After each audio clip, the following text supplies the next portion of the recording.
और अब एक और अहम खबर आपको बता देते हैं। जांच एजेंसियां सीमा हैदर का पुराना इतिहास इस वक्त खंगालने में जुटी हुई हैं। देखिए, सूत्रों की माने तो सीमा हैदर पर एजेंसियों को जासूस होने का शक है। साथ ही एजेंसियों को सीमा हैदर से पूछताछ में संतोषजनक जवाब भी अभी तक नहीं मिला है, जिसके बाद अब सीमा की असलियत जानने में एजेंसियां जुट गई हैं। साथ ही सीमा के भारत आने की तैयारी को लेकर भी सवाल उठ रहे हैं। सीमा हैदर और उसके बच्चों के दस्तावेज इतने कम समय में कैसे बने, इसकी भी जांच इस वक्त की जा रही है। पुलिस और एजेंसियों को दस्तावेज तैयार करवाने वाले मददगार की भी अब तलाश है।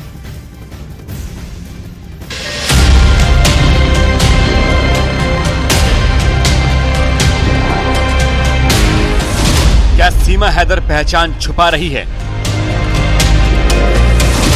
क्या सीमा हैदर का पासपोर्ट फर्जी है?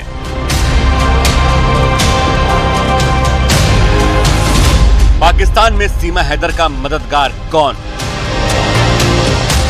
सूत्रों के मुताबिक जांच एजेंसी सीमा के बयानों पर बिल्कुल भी विश्वास नहीं कर रही।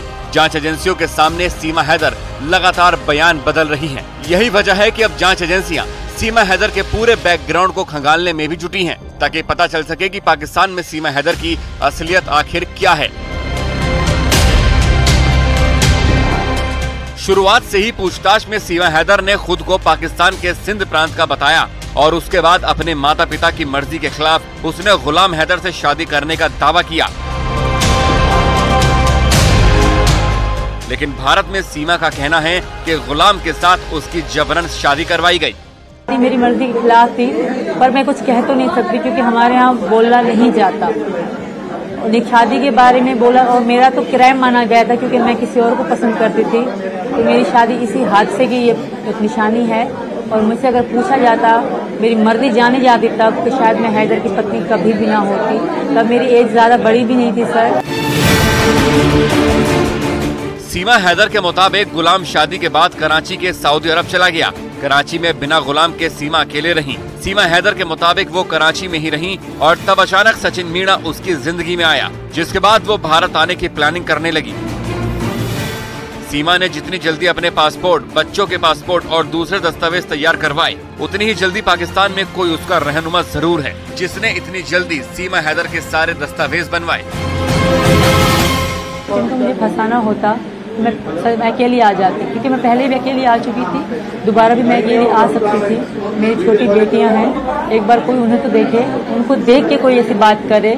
मेरी बेटियां, एक बेटा है मेरा सर, तो उनको देख के बोलेगी मैं क्या मैं जासूस लगती हूँ। सूत्रों के मुताबिक सीमा हैदर क्या वाकई में सीमा हैदर ही है या उसका किरदार किसी खास मकसद से तैयार किया गया है, इसका पता लगाना बेहद जरूरी है। इसीलिए एजेंसियों ने पाकिस्तान में सीमा के पिछले 15 सालों का डेटा भी जुटाना शुरू कर दिया है, ताकि उसकी हकीकत पता लग सके। जिस तरह से सीमा हैदर ने भारत में एंट्री की है, उसमें एजेंसियों को प्यार जैसा कोई भी दावा नजर नहीं आता है। अवैध तरीके से तो आई है ना। ये मानती हूँ मेरा गुनाह है। हाँ। मेरा गुनाह है कि बगैर वीजे, क्योंकि मुझे वीजा यहाँ का मिल नहीं रहा था। हाँ। मजबूरी में, मुझे इनकी मोहब्बत में कुछ भी नहीं दिखा, सही गलत नहीं दिखा, मैं आ गई। पर मानती हूँ मैंने गलती करी है। लेकिन इतने पासपोर्ट, इतने फोन, एक फोन टूटना और इतने फर्जी दस्तावेजों के साथ क्यों आई? अगर आना ही था तो कोई मुकम्मल चीजें लेकर आती हैं। मुकम्मल चीजें हैं मैम। तो ये 4 से 5 पासपोर्ट के बाद मेरे बच्चे तो 4 है ना, इनके पासपोर्ट जहाज में चढ़ने के लिए इनके पासपोर्ट चाहिए थे। नेपाल आने के लिए इनके 4 मेरे बच्चों के हैं, एक मेरा है। एक में मेरे नाम जो है उसमें नेपाली एम्बेसी ने वीजा नहीं दिया। हाँ। उसको खारिज कर दिया, तो मैंने दूसरा पासपोर्ट बनाया।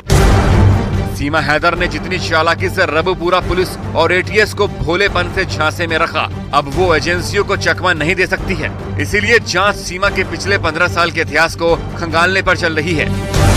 ये सीमा हैदर असल में क्या करती थी, पाकिस्तान में किसके साथ रहती थी, कितने लोगों के संपर्क में थी। सीमा हैदर बार बार अपना बयान बदल रही हैं, जो एजेंसियों के लिए शक को पुख्ता कर रही है। जांच एजेंसी सीमा हैदर के डॉक्यूमेंट्स खंगाल रही है।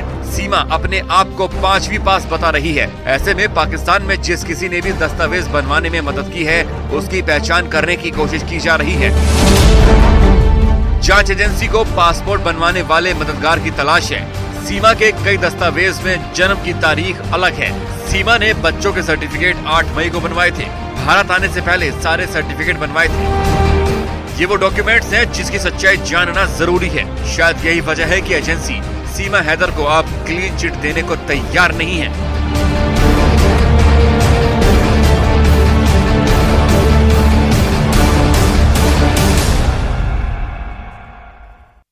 तो नेपाल के रास्ते पाकिस्तान से भारत पहुंची सीमा हैदर मामले में रोज नए खुलासे हो रहे हैं। इधर जांच एजेंसियों ने मामले की जांच तेज कर दी है। सीमा हैदर के पाकिस्तानी सिम और टूटे मोबाइल के बंद कई राज से पर्दा जल्द ही उठ सकता है। देखिए, सूत्रों के मुताबिक ये भी बताया जा रहा है कि फोरेंसिक की रिपोर्ट जल्द आने वाली है। जांच एजेंसियों को इस बात की उम्मीद है कि इस रिपोर्ट से कई अहम सुराग हाथ लग सकते हैं। सीमा हैदर जब भारत की सीमा में दाखिल हुई थी, उस वक्त पुलिस को उनके पास से एक मोबाइल फोन और पाकिस्तान का सिम कार्ड भी बरामद हुआ था। इसके अलावा पुलिस ने 3 और मोबाइल फोन बरामद किए थे, जिसे फोरेंसिक जांच के लिए भेजा जा चुका है।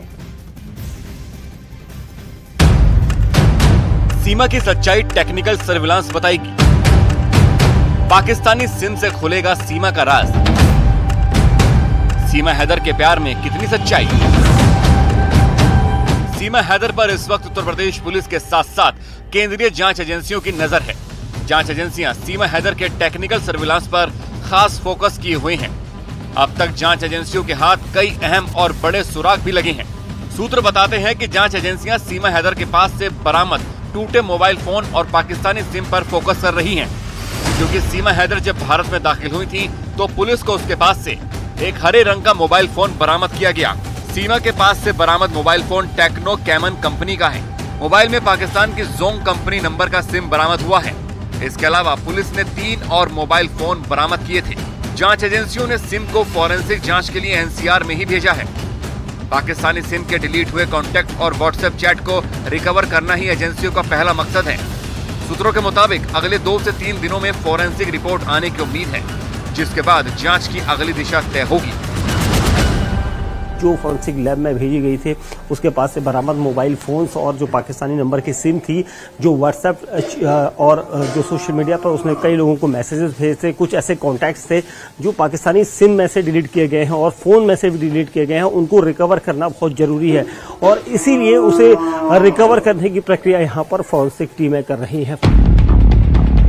फॉरेंसिक रिपोर्ट में उन सभी डेटा को रिकवर कर लिया जाएगा जो डिलीट हो चुका है। इसके साथ ही कुछ व्हाट्सएप ग्रुप और चैट्स डिलीट किए गए हैं। इन्हें कब और क्यों डिलीट किया गया था, क्या ये काफी समय पहले डिलीट किए गए थे या सीमा के भारत में दाखिल होने से पहले हटाए गए थे, ये सब जांच का विषय है और जिनकी रिकवरी होने के बाद ही सीमा हैदर से उन चैट्स पर सवाल जवाब होंगे।